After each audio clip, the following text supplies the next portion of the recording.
انسانی زندگی کا مقصد حقیقی یہ ہے کہ ہمہ وقت یاد الہی میں اس کا دل گمسم رہے۔ صبر سے بڑھ کر کوئی دنیا میں ایسی شے نہیں جس سے معرفت خداوندی الہی کا دروازہ کھل سکے۔ جس نے فاقہ اختیار نہیں کیا وہ اللہ کی محبت کا حقدار نہیں ہو سکتا۔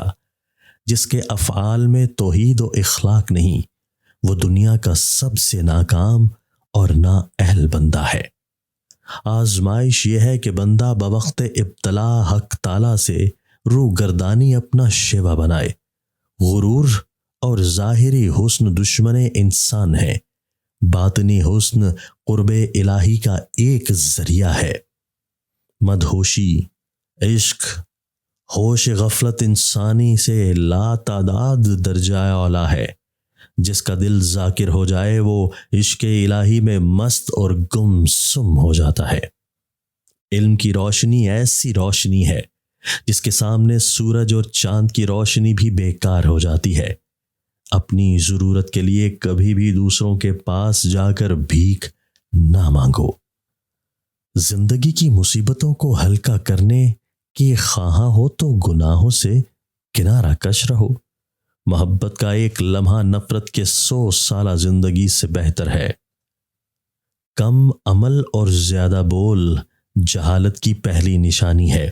علم سے محبت کرنا دانش مندی کی علامت ہے۔ جو انسان کم کھاتا ہے دیر تک بھوکا رہتا ہے، اس کے پاس شیطان آنے سے ڈرتا ہے، اور جو بندہ زیادہ کھاتا ہے ہر وقت پیٹ کھانے سے بھرا رہتا ہے، شیطان اسے چاروں جانب سے گھیر لیتا ہے۔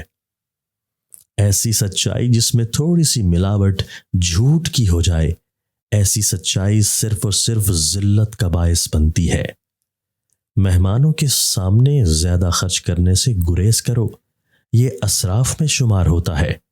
زیادہ تکلف بھی عزت میں کمی کا باعث بنتا ہے۔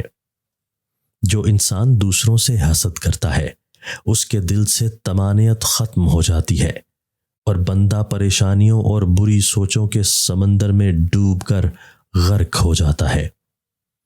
جس کے دل میں خوف خدا نہ ہو اس کا دل پتھر کا بن جاتا ہے، جس پر کوئی بھی اچھی بات یا اچھی نصیحت اثر کرنا چھوڑ دیتی ہے۔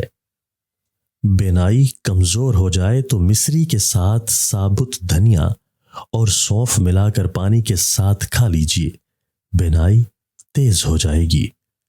جو دولت اللہ تمہیں دے اسی میں سے اللہ کی راہ پر خرچ کیا کرو تاکہ اللہ تمہیں رزق میں اور بھی اضافہ کر دے۔